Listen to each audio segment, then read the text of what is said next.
Warning: our YouTube channel and its videos may contain scenes, language, and content that may not be appropriate for all audiences.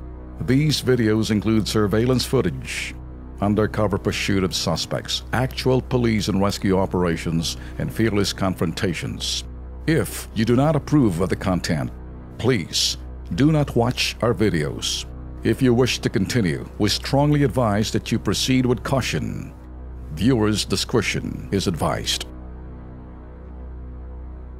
Iligal na kalakalan sa Maynila ang ating pong pupuntirehin.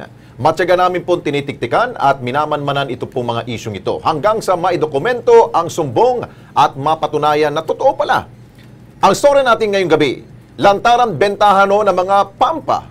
Tulad po narinig ninyo Pampa. sa ating pong headlines. Pampa. Yung pampa. Pampa. Kayo na magdudugtong. Pampa. Pero bago ho ninyo dugtungan, panoorin nyo. Pampagana. Panoorin ho ninyo.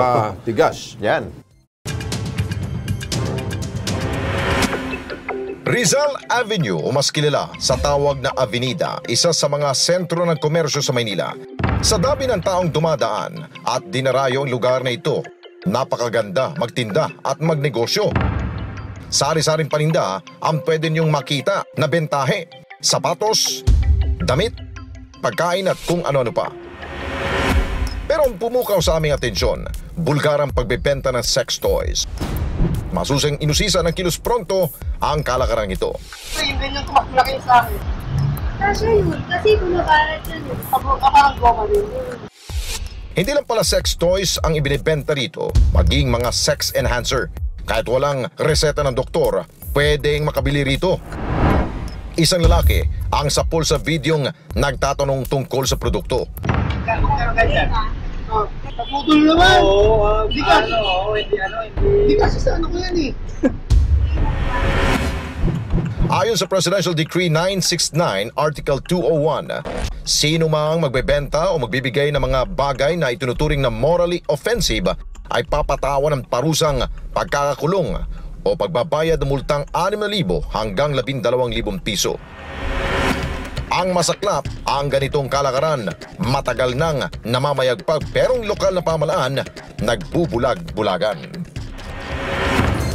Ayun, Ben, kapag tama ka nga, kapag meron pong mga parokyano, talagang Tuloy yung negosyo. Para hong kabutiho yung mga negosyo ho dyan. Hindi na ho natin masasabing bago ho yung kwentong yan. Pero matagal na yan, di ba? Oo. Mga nakaraang pagkasugrang administrasyon. Ay, ako diretso nila. Yung mga sex toy na yan, sex paraphernalia sa mga lalaki, hindi babae, ano? Diretsuhin na natin. Yeah. Ito, anyway. Ito ho yung pagbebenta sa Avenida, sa Maynila, not that because sinasaltik natin si Mayor Erap. Sa panahon ni Lim, sa panahon ni Atienza, kung sino man mga nagdaan ng mga mayor. Kasi tama ka, Lex. Kapag may parokyano, tuloy ang negosyo. Yes. Kapag walang bumibili, lugi, hindi nila uulitin.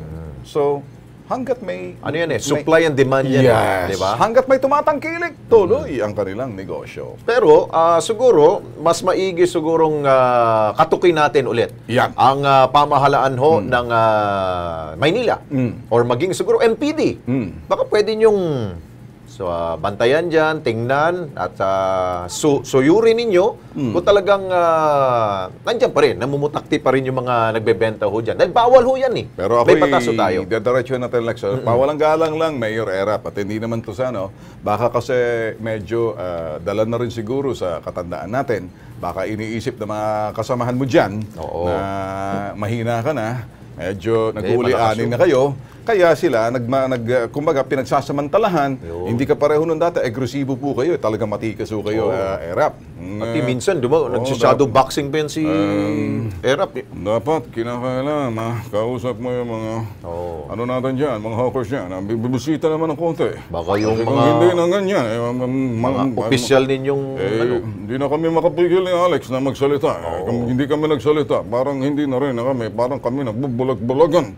Kapag hindi kami nagsabi ng katotohanan, para na rin kami nagsinungaling. Kaya bato-bato sa langit ang tatamaan na dapat mabukulan.